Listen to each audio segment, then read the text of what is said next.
shows. They're free. You know, I'm old school radio. Radio should be free. And that's what it is on our website. So you can listen to almost 400 prior shows all for free. But, you know, it does cost money to run the internet. It costs money to, you know, be on commercial radio stations, the servers, the bandwidth, and the website, and some of the apps we have to pay, and everything else. You know, $1 or $2 wouldn't mind. Well, I wouldn't mind getting it in before the end of the year to help pay for some of the expenses of, you know, Night Dreams Talk Radio. And, you know, we bring you, you know, great guests on our show. And we bring you, what was I going to say? Anyway, we bring you, you know, first hour wacky news and just a little bit of a round table. Then we bring our guests on, and then we, you know, get heavy into the paranormal. We try and make the first hour fun, you know, just to loosen up, you know, for the show. Anyway, we'll be back after all this with our guests, Daryl. So stay tuned.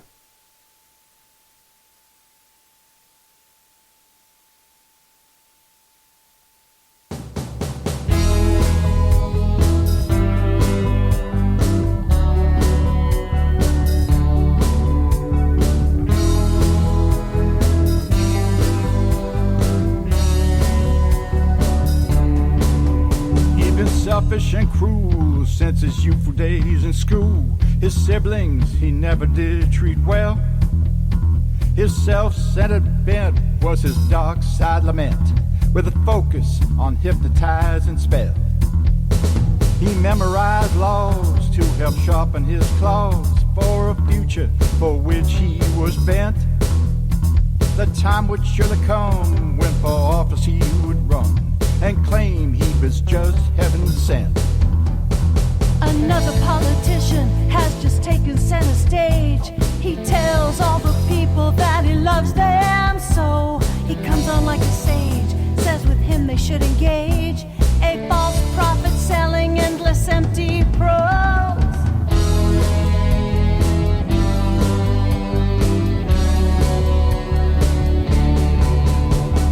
Stepped over dead bodies on his climb to the top.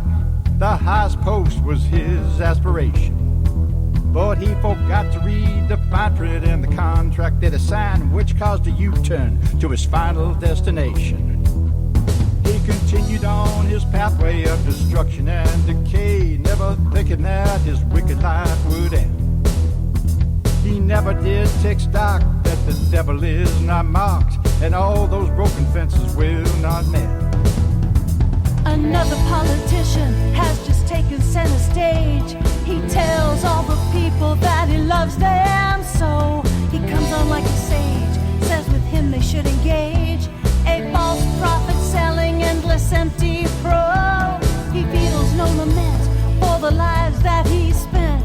A jackal who thinks he can't be touched. But there will come a day when the devil's birds of prey paint their canvas with his lost soul's carrion brush. If you would like to hear Night Dreams Talk Radio on your local radio station, let them know. Tell them to check out www.nightdreamstalkradio.com, and thank you. Do you have a paranormal story you want to share on Night Dreams Talk Radio? You could be a guest. Email us at nightdreamstalkradio@gmail.com. Night Dreams Talk Radio, After Dark, wants to give a big shout out to all the truckers that listen to our show. And we're back here. Wow.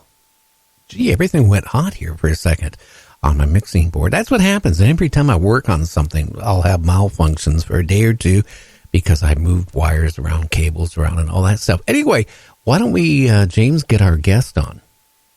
Okay. Sounds like a good plan. Yeah. I'm all for it. Well, so am I. Let's get him on. Gee, I wonder what the weather forecast. It's been really cold here. Okay, I think we have Daryl on. Do we have him? Hey, Daryl, are you there? Yeah, what's up, bud? Hey, not much. How you doing tonight, Daryl? Good. How you making out? I'm doing really good. Well, you're on Night Dreams Talk Radio After Dark. You want to tell a little bit to the listeners what you do in the paranormal? Yeah, I work for the TV show Ghost Hunters. I'm the co-lead investigator. Oh, wow. How long have you been doing that for? I've been with Ghost Hunters for going on a year now, and I've been doing paranormal for about 15 or 16 years. Oh, wow. What got you, Daryl, into the paranormal? It's long story short, it was actually an accident. I got invited to a paranormal event probably about 15 years ago, and went to it and fell in love with it and been doing it ever since. Oh, wow. What happened in that paranormal event? Can you share that to the listeners?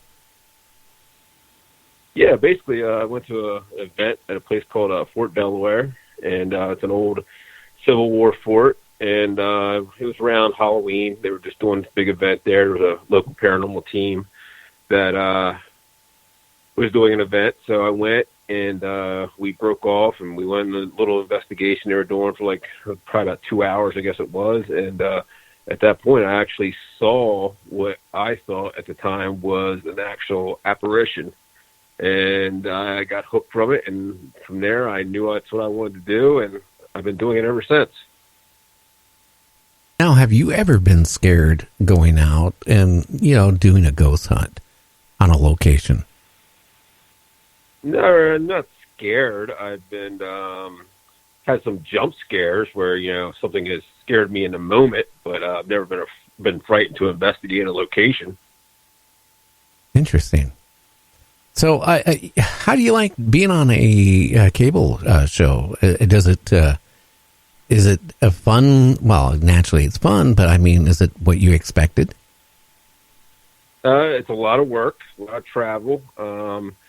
Yeah, it's a lot, but it's fun. Got a great team, great people I work with, great crew behind the scenes, and great producers in LA, and we have a blast doing it. Yeah, it's a good time. It's a lot of work, but it's a good time. It's a lot of time away from family, a lot of travel, but you get to see a lot of the country, and you get to see some of locations that no one's ever investigated before.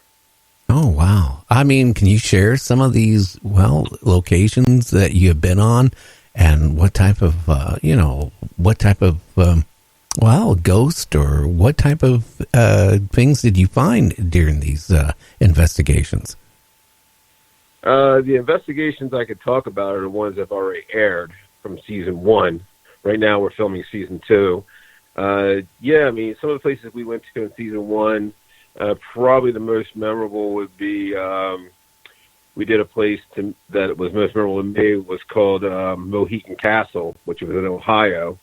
A very interesting case where we all got to stay in separate cabins and separate places on the property, and I was actually in a cabin called Cabin 13, and it was kind of like off the beaten path, probably about a half a mile away from everybody else, and it had some interesting things happen in the cabin. Actually, about 5 o'clock in the morning, we just got done filming. I go back to my cabin, getting ready to try to go to sleep for 4 or 5 hours before I had to get back up again, and I actually had cameras on me in my cabin, and I actually heard this little girl, what it sounded like a little girl, say hello to me out loud. You could hear it. You could hear it on the cameras. We went back and listened to the audio and watched the footage, and that was probably one of the most interesting things that ever happened to me on season 1. That's something I remember because I stayed like 5 days in that cabin by myself, so there's a lot of stuff going on in there. We had a lot of interesting things happen on the property. Everybody had contact at one point or another with this little girl on the property in different locations. They called EVPs with her. People heard her. I actually heard her. So yeah, I mean, in some of the other locations we went to were amazing locations. We did a place up in New York called the Pillars Estate, which was very interesting. Came out, the owner at the time, he thought his place was haunted by the former owner of the property, and along the way we were able to narrow it down that we thought it probably was the former owner, plus we caught something that may indicate that his mother, who passed away probably 15 years ago, was there as well. but she'd never been to the property. So things like that. I mean, we've had some really interesting cases, but season 2 is like it's a whole nother ball game, and it's huge. And it's just a much wider scale of investigating. We're doing larger places that are off the map that people have never heard of before, that are remote and kind of, no one's ever investigated. So season 2 is going to be amazing. I can't wait till it comes out. Oh, wow. Now, James, my co-host there, I think he has some questions for you. Go ahead, James. Hey, Daryl, how you doing? It's James. The seminary that you... Hey, how are you doing? That seminary you guys investigated, I only live about maybe 60, 70 miles from that place, and it's notorious for sure. But I got to ask you, I did see the episode, the little girl, did you guys ever find out any history on it? Did you put any pieces together that linked the girl to find out who she was, the little girl? Yeah, there was some stuff that actually wasn't on the episode. We figured out, because you only have 43 minutes to show a week's worth of investigating. We did kind of figure out the little girl we think was a little girl who passed away there back in the 1800s. So we kind of, the thing with paranormal, and anybody who's an investigator who's listening to this, you can't definitely say that's who you're talking to. You'll never be able to put a name to it, no matter what kind of EVP you get or what kind of audible voice or footage. You just can't. I mean, you really can't put a name to it. I mean, we think it was this little girl that had passed. I can't remember her name off the top of my head, but who passed away there back in the mid-1800s, who lived on the property. There were several deaths on the property. It was actually Native American land that was purchased by the Lutheran Church. The original church was burnt down. We found out it was, possibly an arson that burned it down. There's a lot of stuff going on there. And it's one of those locations I would love to go back to and maybe do another episode there, because I feel like there's a lot of stuff that wasn't answered. There's a lot of unanswered questions there. And I think I would love to go back there and for another week or two and investigate and just bring some. We had so much great stuff happen. It was just an amazing location. Yeah, I agree with you. I definitely think there's a lot more going on there than, of course, I get you only got 40 minutes. Another question about that place. Wasn't there something going on there with that link, maybe the paranormal and a fire or a gas leak or something? Wasn't there something, if I remember right, going on with that? Excuse me. Yeah, we had some. There's some history there, which is it's very strange history. The family's history. There's been a lot of fires, even dating back before the family actually owned the property. Dating back to the 1800s, was the original Lutheran church that was built there had been burnt down. It was supposedly burnt down by some people who left the church and were not happy with the minister of the church, and they came back and burned it down later. But they also, the property back, I think it was late, probably like 2009 or 8, they had a restaurant on the property that actually burnt down. They had a factory that their father owned that caught fire. Their mother was actually burnt pretty bad in a fire. And then we were finding they had a new fire system installed. They built a new building, and the new fire system was installed. That fire system kept going off for no reason. We actually had some guys come in who were, we had a fire chief come in. We had a bunch of people come in who were professionals who work on fire systems and can't figure out why these alarms keep going off. There's no reasoning for it. They would go. We had the local fire department come and the fire chief and say, yeah, they're like, they've been there like probably 7 or 8 times in a month for these fire alarms going off in the buildings, and they can't figure out why they're going off. There's not a faulty system. They've tested them all. And then we were finding little weird things around the property. Like we walked into one room, not myself, but it was Brandon and Mustafa. It was a room that had nobody had been in probably 2 or 3 days, because they rent out rooms there. It's like a kind of like a bed and breakfast resort type place, and the fireplace was turned all the way up, and so was the heater, and it was literally like 107 degrees in the room when they walked into it. But the fireplace was lit, and nobody was in the room. We had in the restaurant area, we had a gas leak while we were there. So there's all these different like things correlating that just didn't make any sense.